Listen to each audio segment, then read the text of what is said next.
जब तक अपने सपनों को रोज अपनी आंखों के सामने देखोगे नहीं तब तक उन्हें पूरा कैसे करोगे। तो आपको पता होगा मैं विजन बोर्ड को अपने फोन में देखा करती थी, पर जब से मैंने सामने लगाया है ना तो जब भी रूम में आती हूँ ना अचानक से मुझे मेरी पूरी जिंदगी सामने नजर आती है। तो मोटिवेशन के साथ साथ ना खुशी बहुत ज्यादा हो जाती है।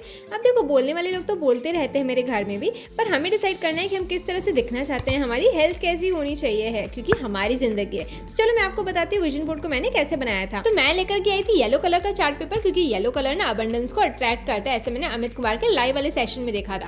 तो फिर मैंने यहाँ पे रखी एक सीजर, एक टेप और यहाँ पे मैंने स्टिकी नोट्स रखे हुए हैं। आपके पास नहीं भी हो ना तो आप नॉर्मल जो पेपर रहता है ना उस पे भी ना लिख करके लगा सकते हो। एंड देन मैंने यहाँ पे फेविस्टिक एंड फेविकॉल रखा है। और मेन चीज हमारी फोटोज। तो एक दिन पहले मैंने 2 घंटे तक बैठकर अपने पूरे साल भर के गोल्स लिखे थे कि मुझे क्या क्या अचीव करना है। उस हिसाब से फिर मैंने यहाँ पे फोटोज को चूज किया था और फिर मैं जाके प्रिंट करवा के आई। साइज आप अपने हिसाब से चूज कर सकते हैं, पेपर भी अपने हिसाब से चूज कर सकते हो। मैंने तो ये शाइनी वाला पेपर लिया था क्योंकि कुछ ऐसी चीजें जैसे कि मुझे क्लियर स्किन चाहिए है, लंबे बाल चाहिए, तो ये शाइनी वाले में ज्यादा अच्छे लग रहे थे। साइज थोड़ा सा मैंने इनका ज्यादा बड़ा करवा लिया था। साइज आप उतना रखना कि जितना आपको ना दूर से दिख जाए, ठीक है। और मैंने नेक्स्ट डे पे ना प्लेन पेपर में करवा लिया था। तो मैंने सोचा कि इस पे भी अच्छा लगेगा, पर इस पे हालांकि अच्छा तो लग रहा है, जिससे ऊपर वाला मुझे हल्का सा मोटा हाथ चाहिए क्योंकि नेल्स तो मेरे वैसे भी लॉन्ग हो ही जाते हैं। और जो नीचे है ना ये सबको लगता है फार्म हाउस है, बट ये एनिमल शेल्टर है। मेरा बहुत बड़ा सपना है कि मुझे एक ऐसा शेल्टर चाहिए जहाँ पे ना बड़ा सा स्विमिंग पूल हो और ना एक पार्क हो जहाँ पे बच्चे खेल सकें, एक स्टेरिलाइजेशन सेंटर हो, एडॉप्शन सेंटर हो। तो इस तरह का मुझे चाहिए था। अब मुझे ना कोई सिमिलर जो इमेज है वो मिल नहीं रही थी, तो मैंने रिजॉर्ट वगैरह सर्च किया था ना, तो उसके बेस पे मुझे मिल गया ये। तो मैं इसी को इमेजिन कर सकती हूँ। तो ये मुझे सबसे बेस्ट इमेज लगी।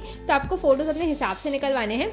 फिर मेन बारी आती है इन्हें कट करने का। अब देखो फोटोज में मैंने थोड़ी सी एडिटिंग भी करी थी ताकि मुझे ज्यादा रियल लग सके और अच्छे से फील आ सके। जैसे मेरा मेन चैनल है ग्लो योरसेल्फ वाला, उसमें मुझे 200K फॉलोअर्स चाहिए है, जो कि अभी रिसेंटली 100K हैं। तो मैंने इस पर एडिटिंग कर दी थी थोड़ी सी। और आप ऐसा भी कर सकते हो कि आपको कोई भी किसी भी तरह की बॉडी चाहिए हो ना तो उस पर अपना फेस लगा करके करवा सकते हो प्रिंट, बट मुझे उतना ही सही लगा था तो मैंने उतना ही कर लिया। तो फिर अब बारी आती है हमारे फोटोज को अरेंज करने की। तो मैं अरेंज कैसे करती हूँ, तो मैंने गोल्स लिख करके रखे थे एक दिन पहले डायरी में कि मुझे किस महीने में कौन सी चीज़ पूरी करनी है। तो मैंने उस हिसाब से अरेंज तो किया था, बट मेरे फोटोज़ के साइज़ थोड़े से ज़्यादा बड़े थे। तो मुझे जो है ना जो मेन जनवरी वाली भी चीज़ें ना वो एकदम एंड में करनी पड़ी। पर जो मेन है ना जैसे कि मुझे दिसंबर में चाहिए है एक शेल्टर चाहिए, तो उसे मैंने एकदम एंड में रखा था। पर जैसे कि मुझे थिक लैशेस भी चाहिए थे जनवरी तक के, लेकिन मुझे ये फोटो भी एंड में रखना पड़ा था क्योंकि फोटोज़ का साइज़ बहुत ज़्यादा बड़ा था। हालांकि बड़े फोटोज़ ही दूर से मुझे दिखने में आ रहे थे, छोटे वाले तो मुझे पास में जाके देखने पड़ते थे।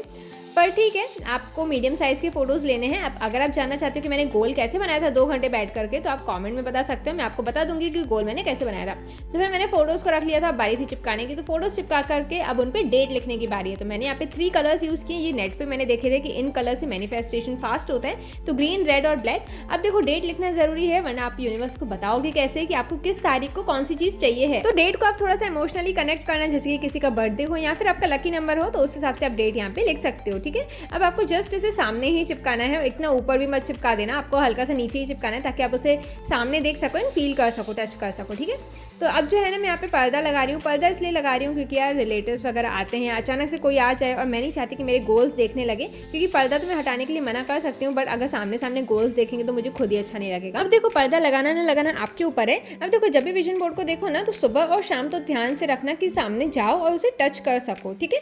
बाकी के टाइम पे बस आपके सामने नजर आना चाहिए, उतना ही बहुत है। लेकिन सुबह और रात में सोने से पहले आपको अपने फोटोज को टच करके फील करना है कि ऐसा हम कर सकते हैं, ठीक है। अब देखो अक्सर हम लोग ये सोचते हैं यार इस तारीख को मिलेगा कि नहीं मिलेगा, पर देखो ये जिम्मेदारी हमारी थोड़ी ना है सोचने की। अब कोई बच्चा अपने माँ बाप से वीडियो गेम मांग रहा है और बोल रहा है कि हमें कल ही चाहिए, तो ये तो माँ बाप की जिम्मेदारी है कि वो कैसे ला के दे रहे हैं, कैसे अरेंज करके दे रहे हैं। बच्चे को तो बस इतना ही पता होता है कि उसे ना कल वीडियो गेम मिलने वाली है और वो खुश हो जाता है। तो हमें भी बस ऐसे ही करना है, खुश रहना है और ये नहीं सोचना है कि कैसे मिलेगा क्या मिलेगा, ये तो यूनिवर्स का काम है।